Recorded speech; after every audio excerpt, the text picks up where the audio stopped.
What's shaking, everybody? My name is Ross Mandel. I'm coming to you live today from Miami. I'm at Scott Cleary's studio. Yes, you heard that right. The Scott Cleary podcaster extraordinaire. What a treat it is, because today we're going to unravel the mystery of what we all refer to as podcasting, because I understand as little as you do. And I'm just so psyched because we had a lot of mayhem today. There's a lot of backstory today, but Scott came through. Thank you for having us, Scott. Thank you for coming, and thank you for doing the interview. I thought I was going to be interviewing you sitting in that chair. Eventually. Well, you will Eventually. You have a very good story, but I'm happy to be on your show, man. Thank you. Thank you, my brother. I'm happy to share that with you too. You don't happen to know John McGuire, do you? From Toronto, the money guy. He's a podcaster now. No, I don't know. Yeah, he's my friend from Canada. He's coming in. Think we know everybody? Yeah, exactly. That's how crazy, right? It's like a little city.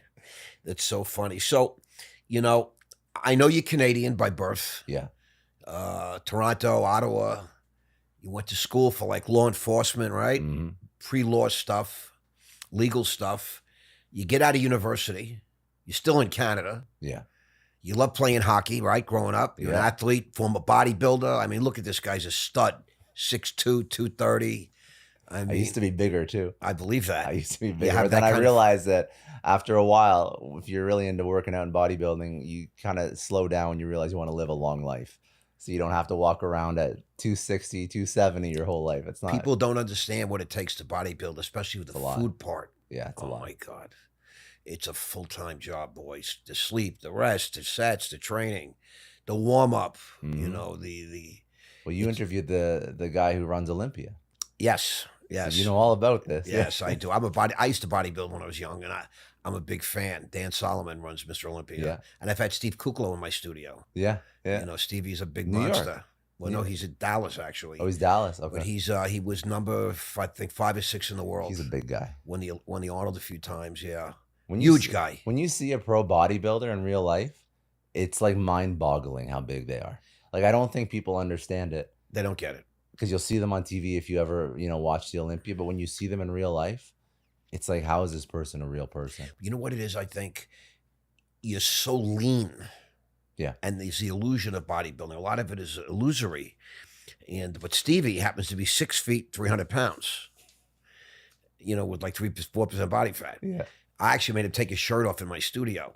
And he's like, oh, I'm fat, I'm out of shape. And I like beat it out of him. He goes, I would only do this for you. And when he takes his shirt off, it's like seeing the Incredible Hulk for real life. Yeah.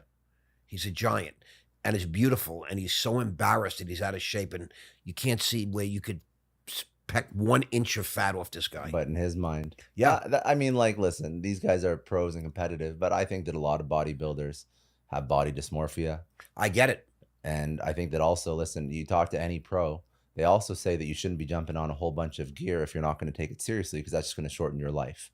So the body, and I think I'm a little bit concerned because I think social media does a lot of bad, but one thing it does, forget the social media space that I play in now with business and entrepreneurship, where, Instagram is showing these overnight successes and these people driving these rented Lambos and all the other bullshit that comes with social media. Yeah. Social media is also toxic for body image. And I see kids taking gear, steroids, younger and younger and younger, because now they think that, well, my favorite TikTok bodybuilder does Correct. it. So why would I not start at 13, 14, 15, which is just a mess. It's an absolute mess. I'm actually happy that I didn't really grow up with much social media. Yeah.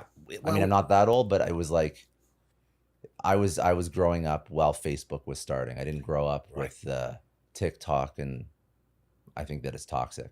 I don't think we understand the repercussions. I think you're right, and it's going to be very interesting to see what happens with this particular generation.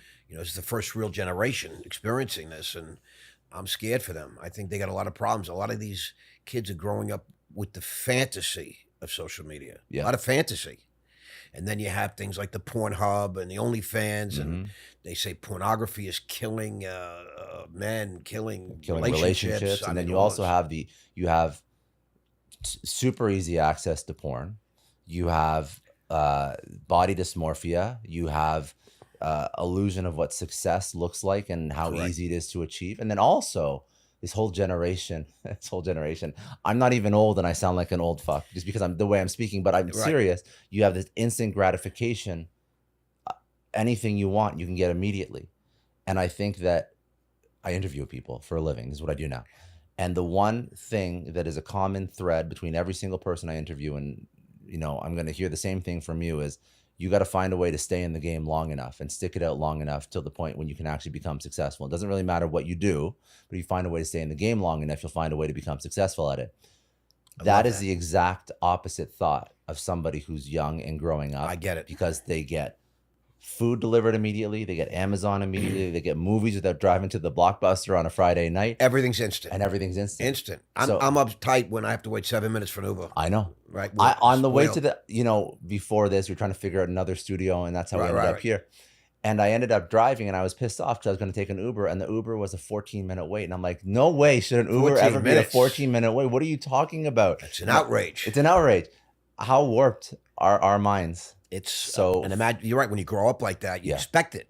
I want to dial it back a little bit because you're so knowledgeable. It's our first time meeting today, correct? Yes, sir. Yeah. And I purposely didn't. I was prodded to do a lot of homework on you, but I have found that the more homework I do on somebody, the less interesting I find them. Mm. I love when things are revealed to me as we go along, and they said, "Listen, this guy is a serious podcaster. You got to talk about his podcast. You're going to learn something." I hope. Yeah, and I was like, my team books. I'm booked to like middle of June right now, and it's sometimes still in April. By the way, I like your show a lot. Thank like you the show a very lot. much. And they don't. They haven't yet to. They have yet to speak about a podcaster the way they spoke about you. I want you to know that. I appreciate So that. you're really being held in very, very high So regard. it's all downhill from here, then. Well, I guess so. It's all, when you have that high expectation coming in, bro, you gotta, this is Yeah. big coin to live up to. But they really are impressed with your whatever you've done so far. So I want to unravel that for the audience because I'm still not sure what we're doing in podcasting and all that. I have my rap, my Yeah. particular view, but I want yours. But can I say something? Of course. I think that I was watching your podcast. I was watching some of the ones where you were interviewed, but I was watching you interview people. And I think that what you do naturally is you're just a naturally curious person. And that's half of it with podcasting. What fucks people up about podcasting is when they go in with a set of questions and they stick to the questions like a robot. Right. And what I think I do well now, it wasn't always, this didn't come intuitively since day one, but what I do now is I'll still prep and also have a whole bunch of points. But I would say some of my shows go long, like 2-3 hours, not Me all too. of them, I do a lot of that. but I probably ask one question off that list and then I just follow what that person cares about. And I listen to what they're passionate about. And then I triple down on that idea. And then all the other stuff that I've prepped, throw it out the window because you actually just, if you care about the person and you're curious about what they've experienced or what they've lived through or what they were thinking about 30 minutes before they showed up in the studio, that's the best interview. I get it. I'm a conversational guy. I'm naturally curious. Mhm. I happen to love people, which is why I really enjoy this so You'll do much. good. I just love people. I find people so interesting in it. I'm not talking about the big shots. I find the little shots very important. They're not people that you would think are nobodies. Yeah. Everybody's got a story. Everybody's got a story, and your ability to communicate that story, I think, is the factor in what makes it interesting or not. It also makes you successful or not. Yes. Because if you can tell a good story. Correct. And Yeah. communication is everything. And a lot of people, and you probably know this as you're a professional at this, sometimes it's like pulling teeth. Yeah. You got a guy, you ask him this big question, and he answers it in one or two words, and then he sits there smug, and you're like, bro, come on, say Expand. something. Yeah, but Give us a little you have to something. just handle it, and to get somebody talking has been something that I enjoy that. I enjoy the pull and take, Yeah, but if give and take. you tap into what they care about, Correct. that's when they They talk. open up. All of a sudden, Yeah. sometimes they just open up, and then you can't get them to shut up. Yeah, that's true too. So now you study in university, the law enforcement. You have a history. Your family's got involvement in that Yeah. world. But you're in University of Ottawa, Yeah, yeah. and then tell us what happens. You're about 20, 21 years old. You leave So university. I made the decision that I was going to try and work in tech because I found it exciting and interesting. And if that didn't work out, then I'd go back to law school. Okay, So that's was a good plan, it was like whatever. right? Good I plan. like it. I like And it was it. because I always was a very hard worker. So I was the guy in university, which is what we call college in Canada. Yep. I was the guy who would be working 9 to 5 Monday to Friday, then taking evening classes and weekend classes. I was obsessed with work. I was just obsessed with work and making money. And I I love it. figured if Me I too. just, yeah, we're cut from the Yeah, same I cloth. love I'm it. like, there, I don't need to be like, listen, there was a point in my life where I definitely like to party and drink, but I was over that pretty quickly. It was like high school was easy for me. High school was almost too easy for me. I didn't really have to try, and I just You're a killed good it. student. Very Right. much, very much, but without trying. And then the first year and a half, 2 years of university, it was all party. And then I realized that it actually wasn't easy in university. So then I'm like, you know what? I'm kind of tired of partying. And I'm like, if I'm not partying, then I want to move my life forward. Let me just work nonstop, get whatever experience I can, make whatever money I can. And then I know that's going to compound over time. And I just threw myself into work as much as possible. And I was working for a telecom company in Canada during university. Which one? Bell, which is like the AT&T, Verizon, Right. massive. I have massive. a friend that owns a big telecom, and he owns Which the Toronto one? Blue Jays. Like Ted Rogers. Yeah, I can't think of his name right Well, now. it's like He was Rogers. CEO. Yeah, it's Rogers. He's CEO Yeah. of the Toronto Blue Jays now. I don't know. It's He probably. is. He's like a dark skinned guy, like I don't know. I don't Indian, know. I think. Yeah, Yeah. but yeah, there's only really like there's 3 in It's Canada. Rogers Communications. Rogers, Yeah. So Ted Rogers, I think, I don't know when he stepped away from it, but that was like what he found. Now there's probably CEO who runs it. Obviously, Yeah, it's not him anymore. no. It's a huge It- multi-billion-dollar. Yeah, it's like an Indian family now that runs it. It could be. I don't know. Yeah. And he owns he's the CEO of the Toronto Blue Jays. I was So in he's his doing box well. with him. I was He's in, doing very well for himself. he's I called him not too long ago. He was on his private jet. Okay, so he's doing okay. He says, "Why are you calling me at this time?" It was a funny story, but Anyway, that's where I started my career. It Okay. was tech. That's like telecom tech. I see whatever. you're very handy with tech. Like you're very comfortable around it. Very. I'm overwhelmed by tech, so I'm anti-tech, but it's good because you grew up with this stuff. Yeah, but my competitive advantage in life was because like there are 4 kinds of leverage in life, right? You have tech, you have money, you have people, and then you have media. Do you know who Naval Ravikant is? He's like a big tweet guy. He's like a modern day philosopher. He put together this huge thread about 4 kinds of leverage. Anyways, that's going too far in another direction. I found early on that learning and understanding tech was such a career and life hack. Such an edge. Such an edge. So I'm not the guy, like, listen, there's people that are nerdier than me. There's people that you'll listen to their story. They say that they were like building computers in their Right. parents' I basement know when guys they were like that. 5 years old. Yep. I was good. I wasn't that good, but I was like, I know that there's money in tech. I get it. I want to find a way to navigate this, and I want to find a way to learn the stuff that at the time I was selling. I'm selling tech. I'm selling Yep. phones. I'm selling IT, and I started selling to consumers. And I moved into small business, mid-size enterprise, and I kept understanding like, if I'm going to do well, I have to understand tech very well. And this served me later on in my career when I was, building out this podcast. There isn't a thing that is there's no marketing thing that I can't do. I can code a website. I can figure out how to Wow. I can do all of it. I can do audio, video editing. I've always learned that, listen, there's definitely somebody better than me at anything that I've done. But if I can learn it, even like a rudimentary baseline level, Competency. If you're competent. a basic competency, Right. then that's going to serve me very well. And it'll allow me to hire people, and I can call bullshit as to whether or not they're going to be good hires. Right. Because I understand the basics. Right. So yeah, just like diving into the weeds on stuff has always been something that's been an idea that I think has served me really, I see really you're a well. hands-on type guy. Yeah. You're hands-on. Yeah. I mean, see, I have fear of tech because I grew up For without the it. podcast, I had to figure out cameras, aperture, lighting, lens. I don't know none of these things. I didn't. That's why growing up. God created Nelson. That's how I view my world right now. But that's yes. very, very And it funny. started. That's where my career started in tech. I love it. You know, you're a very impressive young man. I appreciate you. And we decided you're 34 years old. Is that fair to say? Yes. All That's right. accurate. And you're happily married, no Mhm. children, house in Miami, and you just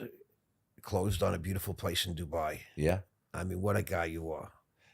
The world is yours, bro. I know. 34 years old, man. I know. I mean, you're a beautiful looking man. I'm sitting here. I want the world to know. I If they've only appreciate it. seen you online, I've had a chance to experience a few things with you already today. I just jump into you're very kind. I found that all the crazy shit that I've done, start the podcast, move from, it's not even that crazy for me, but for some people these are like massive life Are decisions. you kidding? I Whatever. mean, your life is like But you know what I mean. Like for you, it's I like get it. whatever. I get it. But I for me, get it's a nothing. But for my parents, my life is weird. They're probably having a heart attack every time you call 100%. them, saying, "What happened to this 100%. one? What They happened don't to the law?" understand what I'm doing for a living. My Oh. dad, God bless my He's dad. probably in a panic. So my dad, right now for a living, I create podcasts and I create media and I interview cool people like yourself and Promote them, market promote them. them. But it's so funny because my dad, he's a very he worked for the government his whole career, and most of the things I've done in my life, it's like he just asks why do you do this, why do you switch countries, why do you not work for somebody, try to build your own thing. Like they get it, they support it, but every time he sees me on YouTube, like in his mind YouTube is for other people. YouTube is like, he watches his car shows on YouTube. He loves cars. Right. He loves cars. He'll watch car shows on YouTube all day and he's like, it's so funny, I see your face pop up on my fucking YouTube. That's very cool, though. It's very cool, but I mean, it's just, I just jump into things that I've always found, jumping into things that I didn't grow up with or that I wasn't really comfortable with. If I jump into it, it's always been a net positive on the other side of figuring it out. My take on you is you're not so much a just jump into a type of a guy. That's how you see it. Yeah, I see you as a thoughtful young man. I appreciate You're it. thoughtful. You think you're jumping in because Bro, it's so against buying where a you come condo from. in Dubai Right, compared to where I came from right. is fucking insane. I get that, but let me ask you a question. Are you underwater? I'm very good. Did it turn out to be like a mistake? No, Was it it was exceptional. really? Why? Why do you think? Because I You put were a able lot of to care. identify value Yeah, before the rest of the world, essentially. yeah, And the market value is almost doubled. yeah. Okay. Does that strike you as someone that's, compulsive or someone that's thoughtful? No, thoughtful. But it's easy. But It's not chicken, no, not a coward, Yeah. thoughtful and willing to take action. And that's why I respect you from listening to you for the but last that's hour. the opportunity. Now, the scary thing about that is that opportunity, the opportunity to invest or to make money or to start a business, if you just approach it with compulsion, that's where you lose. Of course. And I've lost a lot, You and have that's to not lose. why I win You have to lose. If you don't, Yeah. if you show me a guy that never lost, I'll show you a guy that never won anything meaningful. or a liar. Right, exactly. Yeah. You have to compete, and Yeah. and getting hit on the chin is part of life. That's why I think that like you got to take those risks early on so that you can fuck up That's when what there's they no say. stakes. Right. That's Right. what they say. I did my life backwards that way, but that's okay. I had a bucket list life. If I would have just dropped dead at 48, like I thought I was, like my father did, I would have been a Yeah. national hero. But here's my question. So how do you go?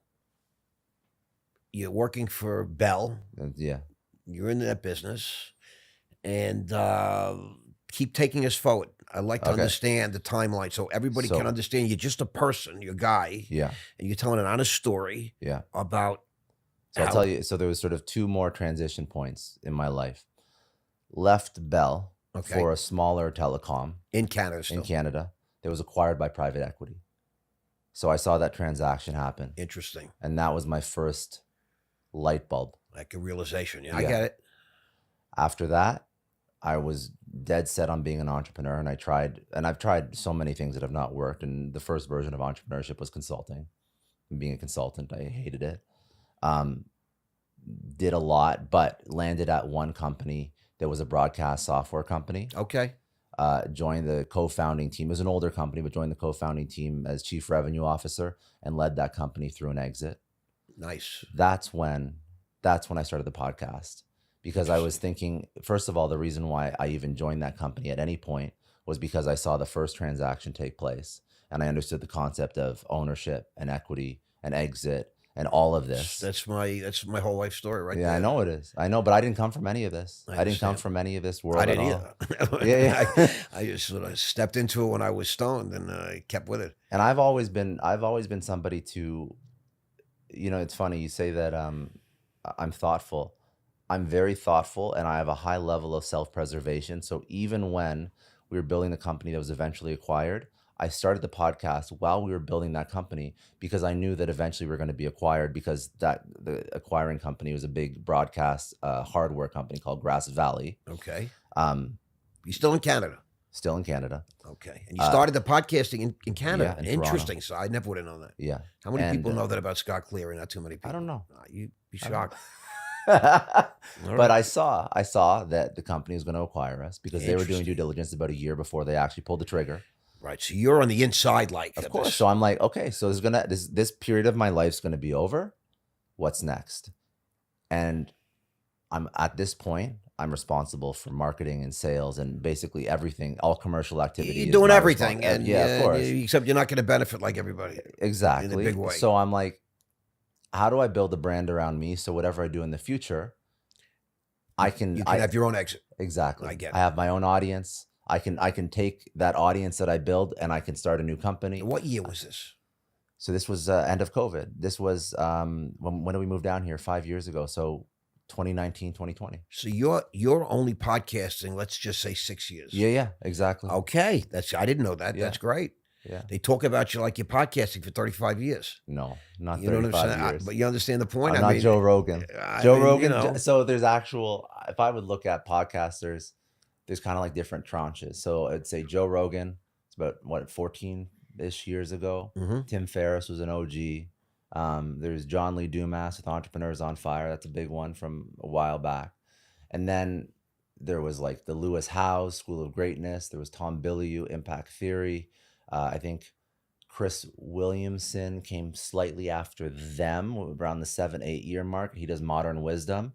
And you know all these shows, yeah, for sure. Yeah, Jocko Willink, Diary of a CEO with Stephen Bartlett. I know my competitor. I know my space. These, But these now I are started the 6 founding fathers of Exactly. podcasting. So then literally. I was after these guys. And okay. I was the whole. You know what's wild? Even the people that. So there's about 850 episodes that we've released over the past 6 You years. have? Yes. 850. 850. Wow. Yeah. So I'll make the top 900. 100%. You'll make Yeah, baby. But even people that are more tenured, like people will look at me and say, Scott, you've been doing this for a long time, but it's still 6 years. It's like nothing. It's Nothing. like a drop in the bucket, right? Nothing. I was on Wall Nothing. Street 30 years. Yeah, I know. So that's what's wild to me. Like people have built such a massive audiences and massive success in such a short period of time. It's a phenomenon. Just It is a phenomenon. people don't understand. And also, I think that the way that social media, I mean, people saw it with TikTok, the way the technology evolves. If you are a committed individual, I'm not saying that anything is going to be successful after 6 years, but if you are a committed individual, the barrier to entry to build anything impressive has never been lower. And also, I think that the ability to build something substantial in a very short period of time, that's not going away. You just have to be aware of the new technology or the new platform. I don't think you can build anything substantial in a short period of time. Well, I but, say short. but I think you can make an impact. Mm-hmm. You can really make an impact. To me, the word substantial has a different meaning because I'm older. I've been around longer. My measure of success of time is a little different because of my years. Like for instance, I was just thinking as you're talking. Yeah. I was a registered representative, meaning I was a Series 7 licensed 1983. And according to the government, I stayed licensed till 2010. It's not true, but that's the government's version. So Yeah. that's what they're going to, if you look me up, that's what it's going to say. Even though it's completely untrue, I left the business and sold my out in 2008. But for the purposes of their narrative, they have no case against me. If I really left. resigned in 2008 and took a buyout, which I did, and moved and took the money, it's all real. But they created a whole different narrative for their, but still it took 26 years. And I would tell you, right around, I was pretty good from the get-go. Like I was impactful, but not hear me out. substantial. So hear me out. So this is what I mean. 7 to 10 years That's will accomplish a lot. That's huge. 20 years will accomplish, 30 years will accomplish even more. But I think that most people even have a hard time even committing a full year or two to anything. I So- think you said something along these lines, but it's something that is wisdom that I've embraced long before you were born, just so you know, is that being successful is about how long you can stay in something and stand the failure. You have to be able to stand the failure. We talk about Nelson. You know, Nelson has been podcasting for a couple years, makes no money out of it, minimal money. And his ability to continue at it, he doesn't understand what he's literally accomplishing financially. Yeah. It's about racking up the failures.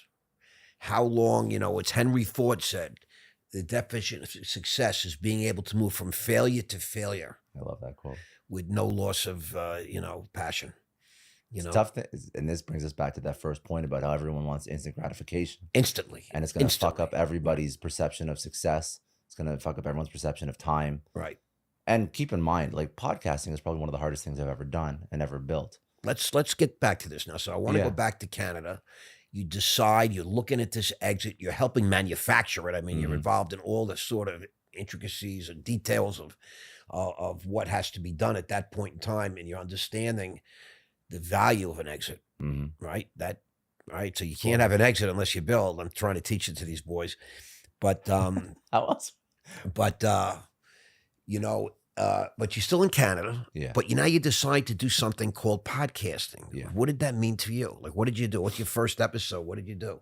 Podcasting for me, first of all, was future-proofing myself, like I mentioned. Say it again. Future-proofing myself. I love that. I never heard that before. Meaning that if I build the audience, doesn't matter what I do next. It's going to be easier with an audience because it's media leverage that I'm building. It's a community that I'm building, the tribe that I'm building around my content. Remember the movie? If you build it, they will come. Exactly. That Now baseball imagine, movie. then you can take that audience and you can start a business.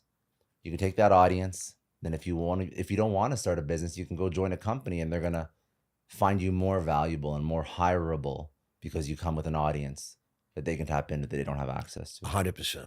So for me, I didn't know what the end result was, but in my mind when I started, first of all, I applied sort of the rules that I believe to be true and live by. If I can find a way to stay in the game long enough, then I'll find a way to be successful. And even if I don't know what I'm going to use it for right now, it's going to be useful for me in the future. And But what gave you the idea to do podcasting? I mean, you must have been well, okay, so a couple watching things. some podcasts, I right? mean, so a couple of things. I have to give credit to Gina. So Gina's my better half. She's the one who's not here right now. She's in Dubai, but She's in Dubai. she's in Dubai right now. What is she doing in Dubai? So she's spending time with her family. We just came Okay, back. okay. We were closing on the condo. And your wife has a crazy I mean, her heritage and the family, Yeah. Uzbekistan. and But you this- don't even know what she does for work. No, I You don't. don't know I'm what she afraid does now. for work. No, don't be afraid. It's not. So she built a massive Instagram account. So she has 8.2 million followers. Legit followers. Legit. She's been doing this for about 11 years. Holy moly. So when we started dating, I saw that they built this whole business around content. And I saw how much money and they've done deals with Netflix and Hulu and Airbnb and 8 Hinge. million followers with anybody. Yeah. Anybody she wants. What's it about, her page? It's humor. It's comedy. Is it really? Yeah. Oh my God. Yeah. Yeah. It's tailored. It's comedy. Is she a funny girl? She's very funny. I didn't She's know. Very Okay, funny. that's good You'll for meet marriage. Her. You'll meet her. I It's- love it. I can't wait. No. That's That's so what healthy. It's very healthy. Yeah. She's fucking hilarious. Which is why I guess she was able to do this as a living, right? Yeah, you have to be. It's you know what memes are? Like memes? Yeah, of So like course. it's my therapist says, it's like a massive meme page focused on like humor for 25 to 35-year-old women trying to figure out life. That's the content she. I and love it. So I saw what she built. And I'm also a marketer at this point when we started dating. And You still already in am. the business, like? Yeah. How long you married? So we've been together since right before. So now just coming up on 6 years. Oh, It's okay. all around the same time. All this. What a renaissance period Yeah, in right. your life. So it was like, meet Gina. Company is acquired. start a podcast, move our life down to Miami. It's like it was a very busy. Don't tell me you met her in Canada. I met her in Canada. She's Canadian? Yeah, Not she's Canadian. She's Canadian. She's Israeli, Uzbeki, and Canadian. Yeah. What a woman. Yeah. And she's funny. Yeah.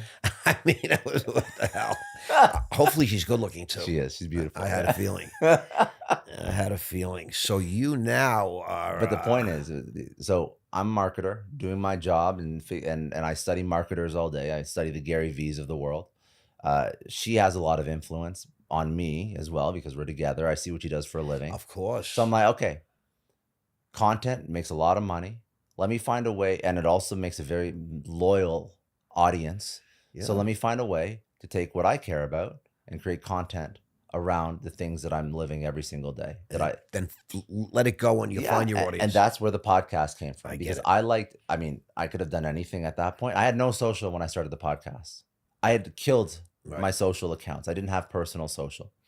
I had an old Instagram when I was into bodybuilding, but that's embarrassing, and I got rid of I'd like that. to see that. Yeah, Okay. I'm sure I could find it at some point. We're gonna look. We're gonna take a look. Put the fucking screens up, I'm right? psyched. Yeah. Put the pictures. No, so I was like, I'm gonna create content because I want to future-proof myself. I want to build an audience, but I want to create content that I enjoy creating, and I like learning about business, about entrepreneurship, and that's not something that you do in a meme or in like a 30 to 45 second clip. No. So that's where podcasting came from. So started it in a second bedroom in our condo in Toronto, and started it via Zoom, sitting down in person.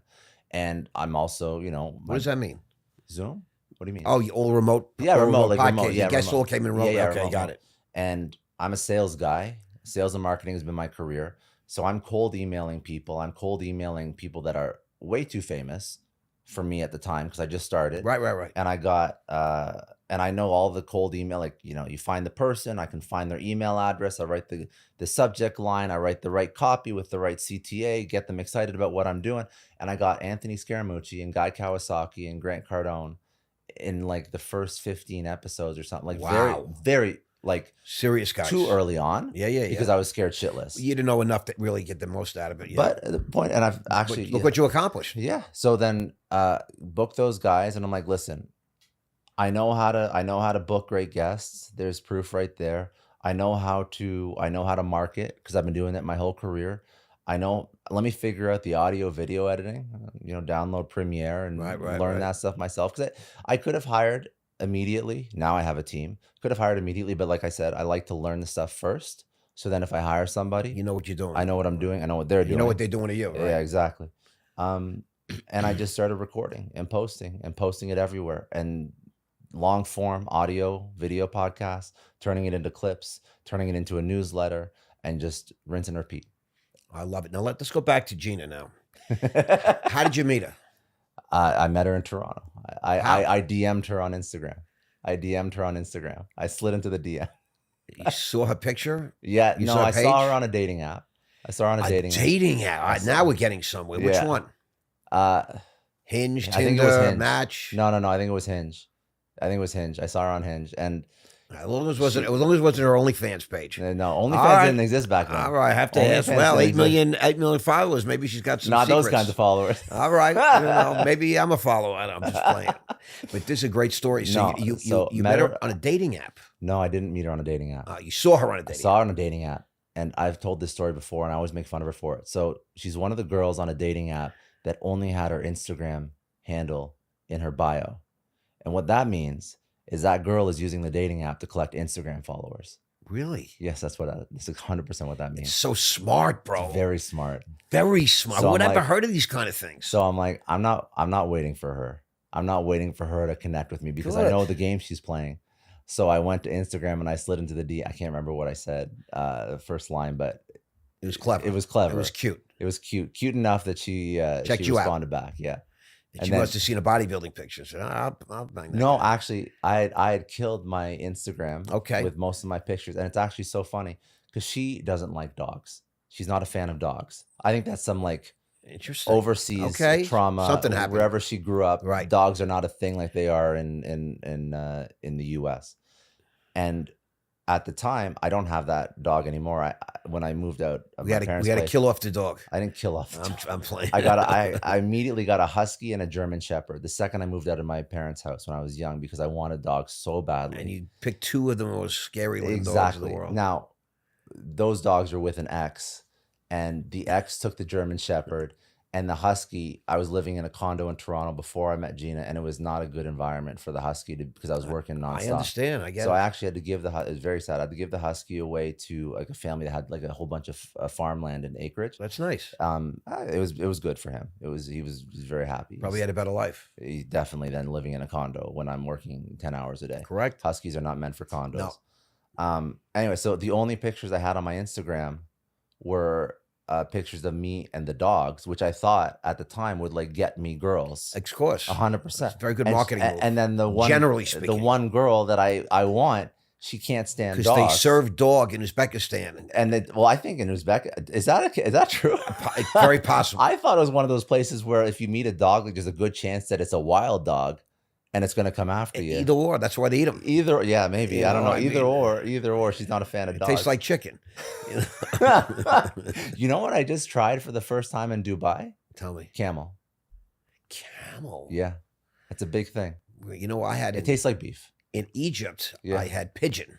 Pigeon. I've never had pigeon before. And it was very tasty. I actually enjoyed it. Yeah, I enjoyed the camel. It was good, but it's kind of just like didn't even it's know like they eat it's like a gamey. Gamey. It's very gamey. Yeah. I get Like it. if venison or anything like Correct. that. I happen to like venison. It's funny. Very low, very lean. Anyway, lean so- meat. A lot of bodybuilders eat venison. because it's very lean Yeah. and it's very healthy. Very chock it's full of not like- amino acids and all Well, that. the gamey meats are good because they're more expensive because they're not like raised on a farm and pumped Right. full of All the steroids nonsense. and All the yeah. nonsense. Yeah. Yeah, so bodybuilders that eat a lot of meat, they're like, okay, maybe I don't want to be eating a steroided out chicken or cow every You're single taking enough day. steroids. Yeah.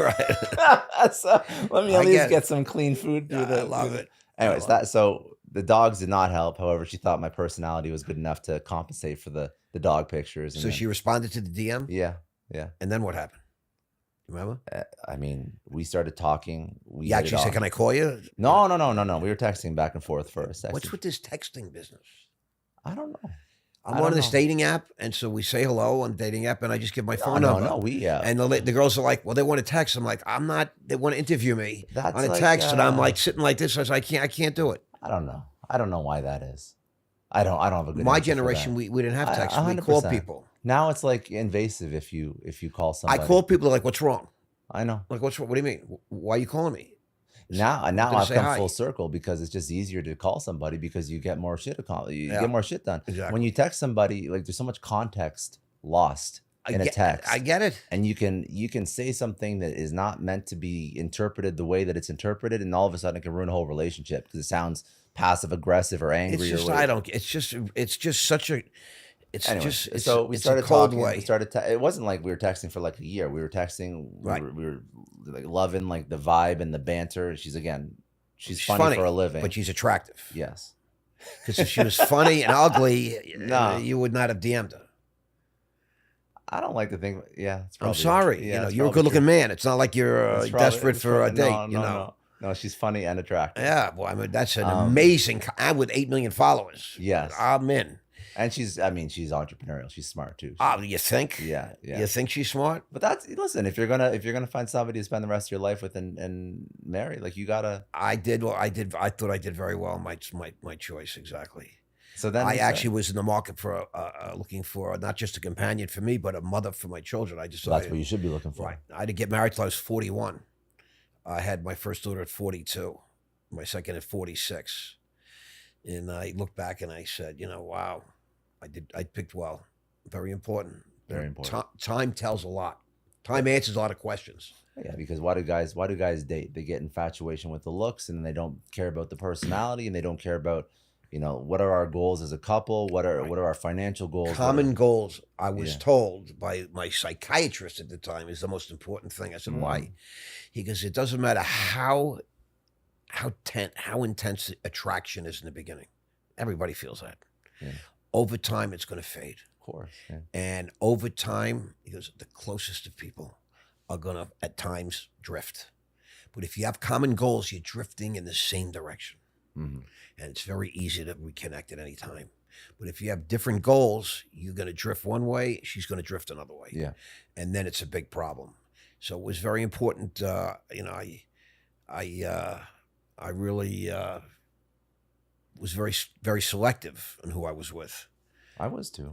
Yeah, I I get was it. too. Listen, I mean, this is what now, about 6 years old? Yeah. Podcast about 6 years old. Yeah. Now, correct me if I'm wrong, because I'm new to this whole thing. I'm only doing this about 6 months.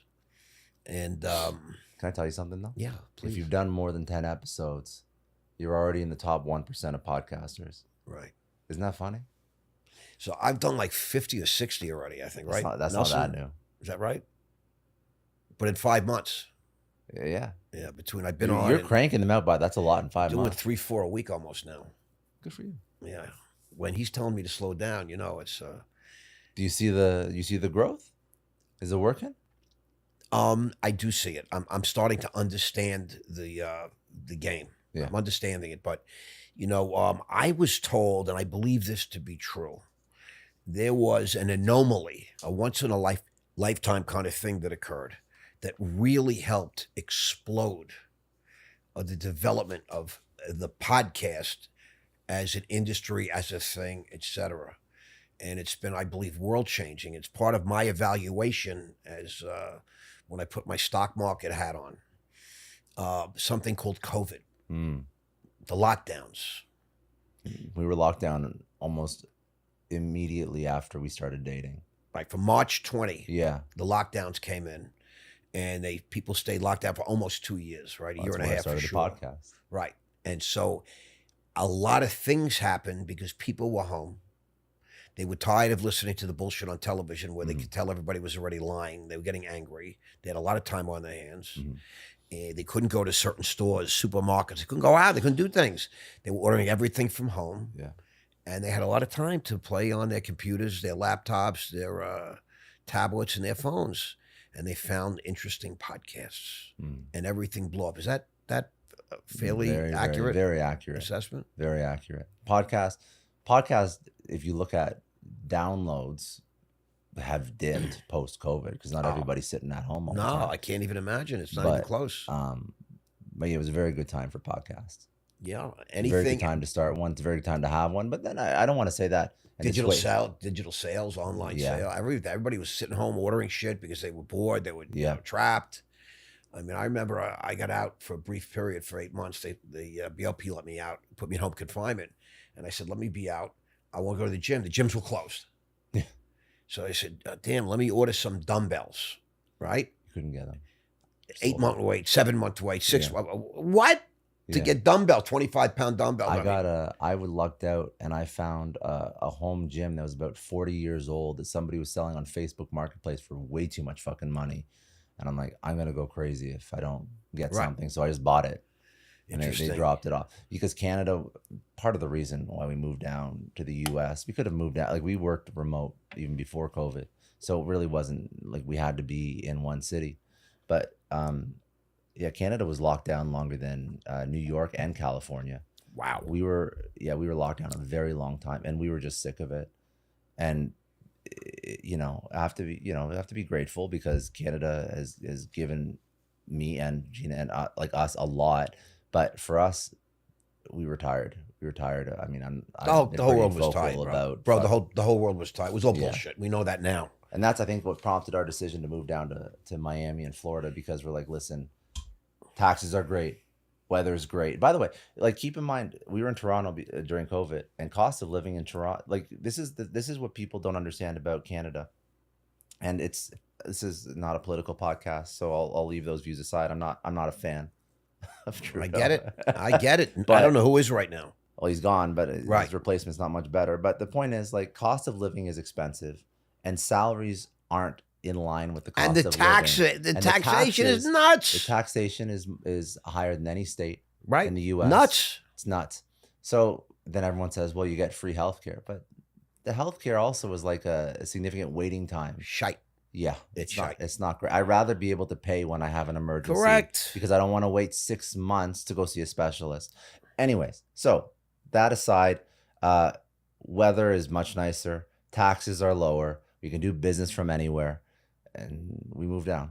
Now, let me just say, you guys don't play. No, The Scott Gina train no, goes from Toronto.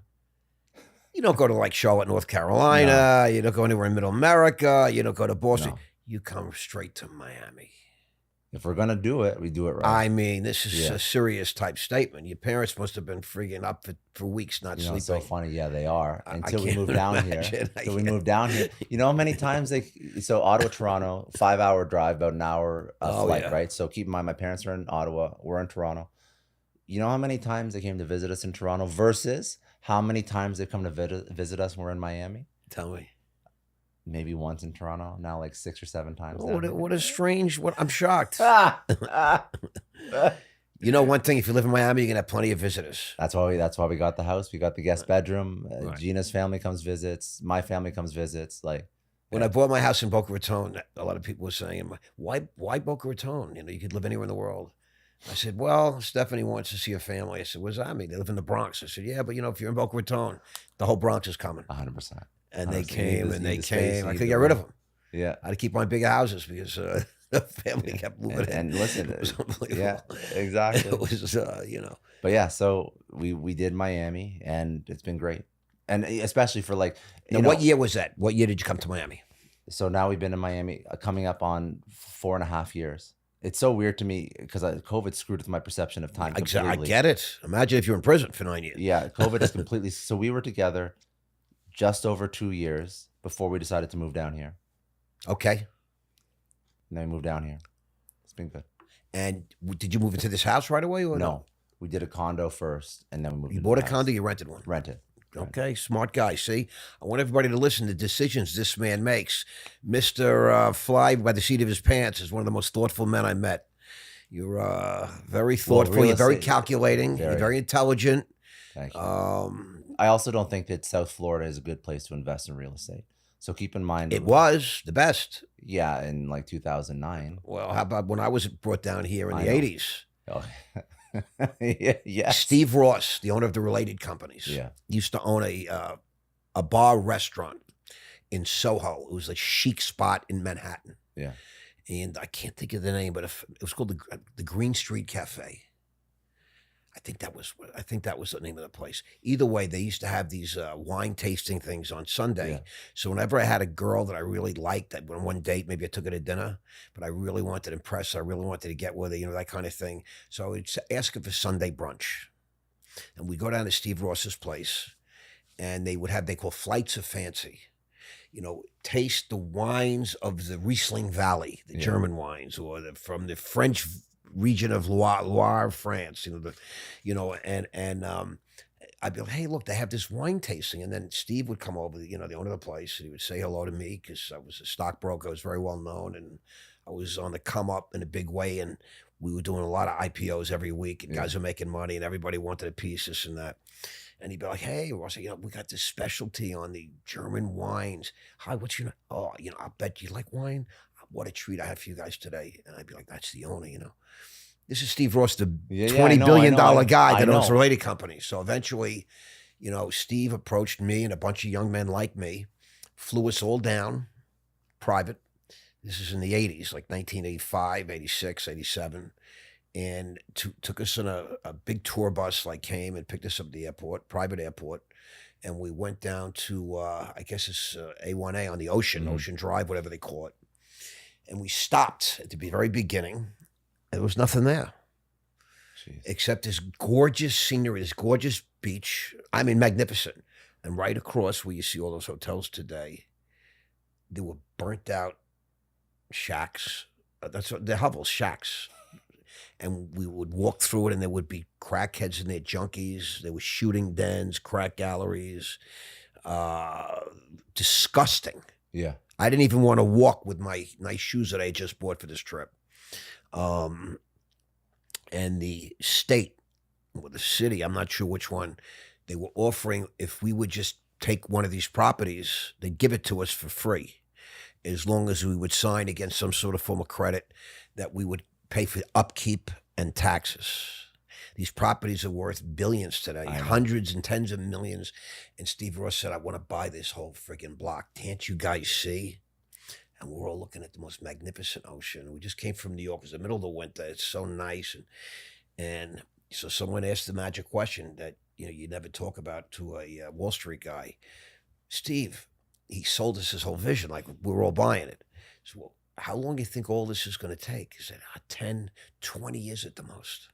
But this is going to be worth billions. And we all agreed, but we all took a pass.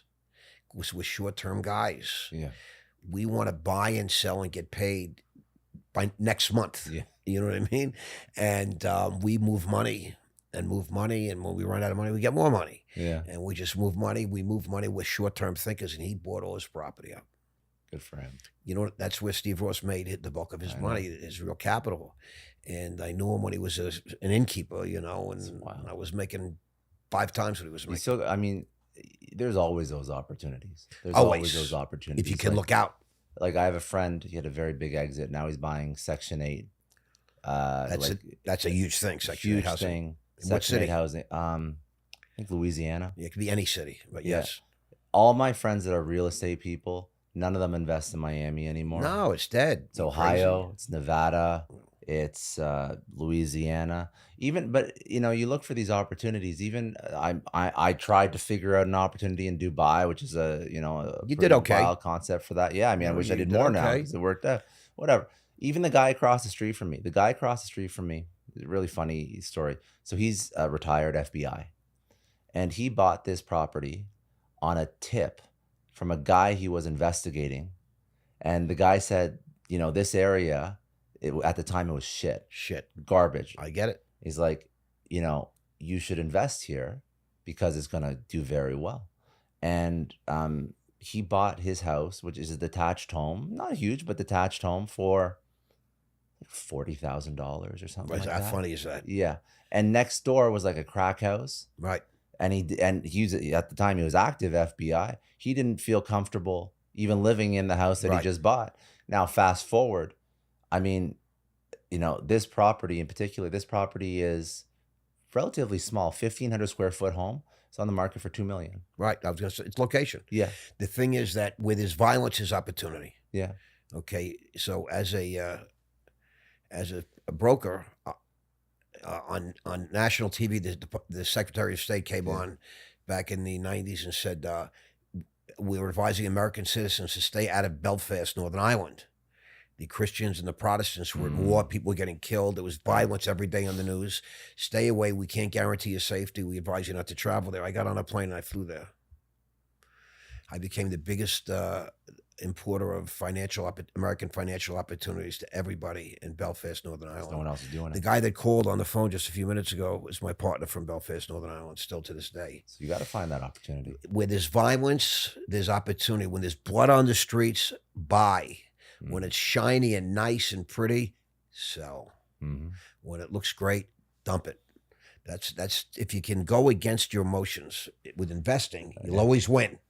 But you have to go against your emotions. Yeah. It's really, really tricky, even when you're aware of it.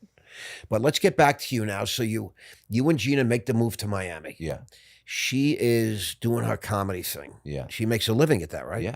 Good living? Yeah. Very good. Yeah, real money. 7 figures? Or yes. high 6 figures? Low 7. Low 7s. Yeah. Okay. It's a real nut. Those real money, especially she's her own boss, pulls her own shots, right? Exactly. I mean, she... Very, very profitable business because you don't need a lot of... Right. There's not a lot of overhead, infrastructure, all that stuff. The cost of capital getting into the game is nothing. Zero. And then you start your podcast. Yeah. Well, I had it. But then then that's what I focus on. You're developing it now. And at what point does it become a source of income for you where you're actually able to live on that kind of money? Well, I know you had some money saved and all that stuff. I didn't have to worry too much about money immediately. So did it take a year, 2 years, 5 years? 2 years. 2 years before I started making like 6 figures. Okay.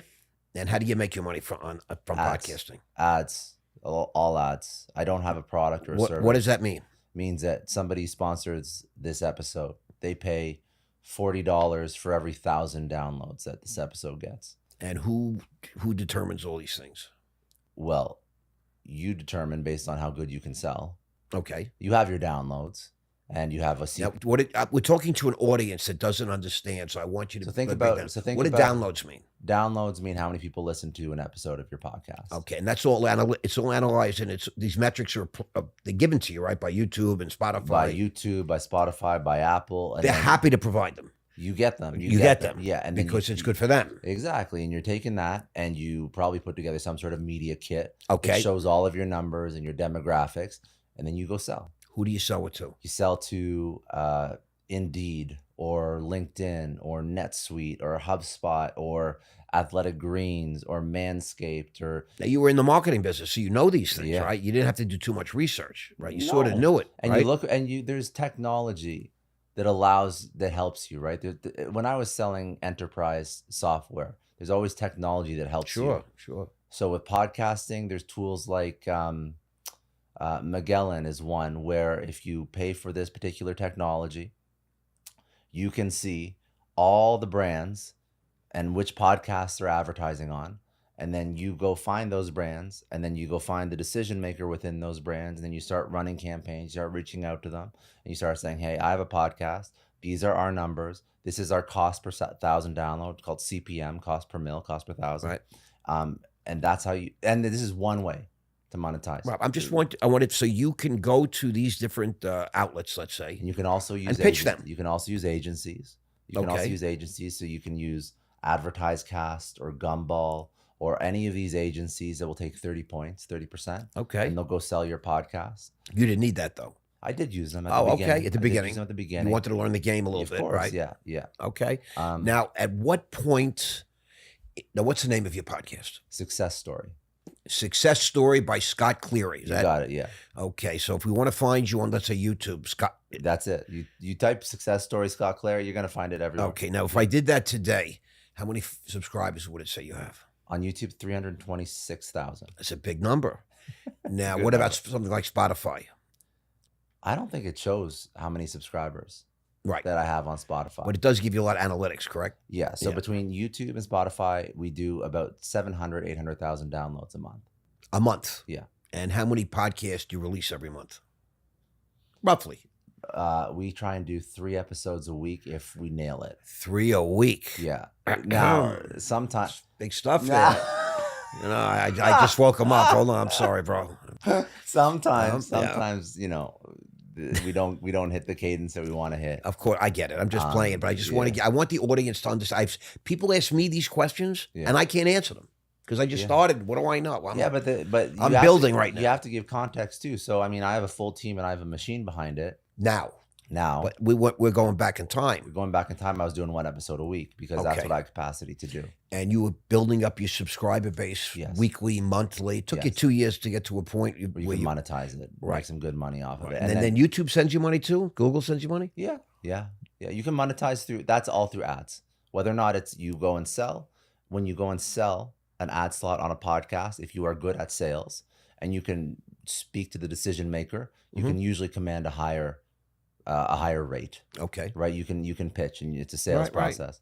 If you're just using YouTube, you can, but you won't make as much money. Now you can also monetize other ways, and I did not right away. Like what? Let the audience know. You can have a product, you can do coaching, you can have a service, Brand merchandising, Yeah, you yeah, some you can- mentorship. mentorship, you can host events and use the podcast to lead people to the events. You can You don't uh, do any of those things? so this is so over the past Yet is a big word. Yet. Yet. and the reason why, and this is something that I'm aware of my own shortcomings. It's easy to say don't succumb to shiny object syndrome, but it's very hard. I get it. So when you start to build a little bit of an audience, Yes. opportunities start to come. Yeah. Can you pitch this? I'll give you that. Yeah, If you do this. I want to build a business with you. I want Yeah. you to do. So it's been a lot of starting new things that I eventually kill because they don't work out. Wrong idea, wrong partner, wrong anything. I get it. And now I'm very thoughtful about if I'm going to start a business, it's going to be tied directly into the podcast because why else am I building this thing? Why else am I building a podcast if it doesn't support the business? Because I've been building businesses that have not been tied into the podcast. Meaning, Mistake. I get it. yeah, you get it. So I tried to do a supplement company. how does that, like the Mistake. Entrepreneur podcast does not support a supplement company. So I drifted away from my first, reason I why I get even it, started. but I get it's a shiny object. Yeah. I Anyway, understand 100%. It's very fascinating. so now you got to make sure all the shit that you're building is aligned, because it just makes it easier. I think you'd be a great mentor, I hope so. mentorship With what I've coach. You don't learned. do that? I don't, because I think there's a lot of garbage on the internet. A lot of, but I think you will. I think some point you will, because you seem like you'd be an excellent educator. I really enjoy mean it. that. Yeah, My it comes naturally to my you. first job ever, when I was very young, was coaching tennis. Wow. Very, very young. I was like 14. Because Wow. I had gone to a tennis camp since I was 5 years old. Loved tennis. Loved coaching it. I think that's also the reason why I do the podcast. Like, I like seeing someone's transformation. I love it. I like saying, okay, you're here when I first met you, and then fast forward 6 months or a year, your life has radically shifted and changed for the better. Hopefully because of something that I've said to you or taught you. I love that. It's very fucking fulfilling. I'll tell you this on a personal note to me. So my ex-wife was staying with me, and we started the podcasting. And before I did anything else, I was on this podcast with Brad Lee called Dropping I know. Bombs. Yeah. Right. And Brad put it up, and two young men listened to the podcast, reached out through an email address we had posted on our website, and so we want to sign up for the mentorship program. We didn't have a mentorship program. Nelson's trying to tell me it's called Mastermind. You have a mastermind. I don't even know what that. To me, a mastermind was the Penguin from the Batman movies. Yeah, He was a criminal now they're mastermind. popular. Now they're very popular. Yeah, right. The word mastermind, though, to me Yeah. was always had a negative connotation, like the criminal mastermind. Yeah. But I said, what's mastermind? They said, mentorship. You talk to these guys. They want your time, Yeah. and you'll give them personal time. And this, so like, we didn't have a program, but these guys wanted to sign up. They're asking how much. So just tell them $5,000, because I got like 400 emails when Brad did that, launched Brad. this thing. Yeah. Without us being ready for anything. We didn't realize the power of this whole thing.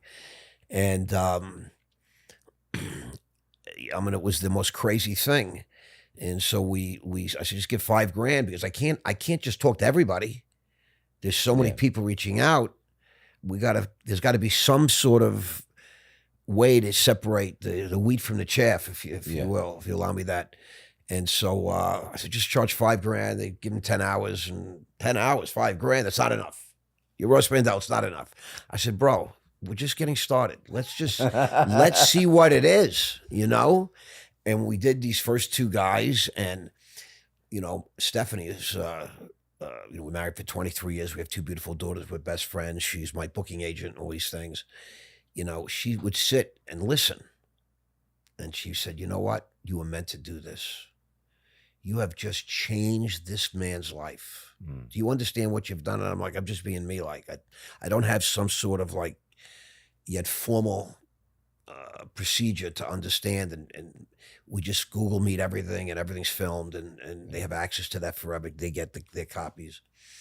But I started to feel, because now by the fourth, fifth, sixth one, I started to realize that I am literally changing their lives. Mm. And most of the time, it had not so much to do with me. It has to do with them. Like, if someone's really ready to grow, to change, to evolve, to level up, they realize that. You're just a catalyst. Yeah. One guy, Tristan, I'm going to blow your cover. Tristan Cooper, he texted me this morning. He got on. So what I don't know anything about these young men. So I said, I got to interview them. How can I help you if I don't know anything about you, right? I got to grill you, which I'm used to doing for the stock market, because it's called qualifying. If you're not qualified, I don't talk to you. Bottom line. And so this guy you ever see the show Duck Dynasty? Yeah, of course. Yeah. He's got facial hair out to here, all the way down to his waist, a giant mop of hair, almost looks like he's wearing a wig. He's sitting like in a rocking chair. And I'm trying to talk to this guy to get to, why'd you spend $5,000 for my help? And I ask him a question, he gives me one word answers. It's like pulling teeth. I feel like I'm trying to get somewhere. And then we get off the phone. It's 1 hour. we make it a point to meet the next week. And I said to my team, I said, we might have to send this guy his money back. They said, what do you mean? I said, I'm not sure I can help this guy. He's a little out of it, right? And they're like, well, I'm looking at him for an hour. He's under the hair. You could barely see the guy. He said, nice enough, man, but he's, the whole thing is very foreign to me. And then, so 1 week later comes by, and I'm determined to see if I get through to him. And he clicks on the Google Meet. The guy on camera has a crew cut. He's completely clean shaven, not even a goatee or a scraggle, nothing. He's in his truck. He's on his way to some job site. He's like, bro, you changed my life. Get the fuck out. It's awesome. And I was like, what the fuck is going on here? Really? I was like, duh. Like, So what's going on? Wow, the fuck are you? Where's the other guy? Yeah. And he was just,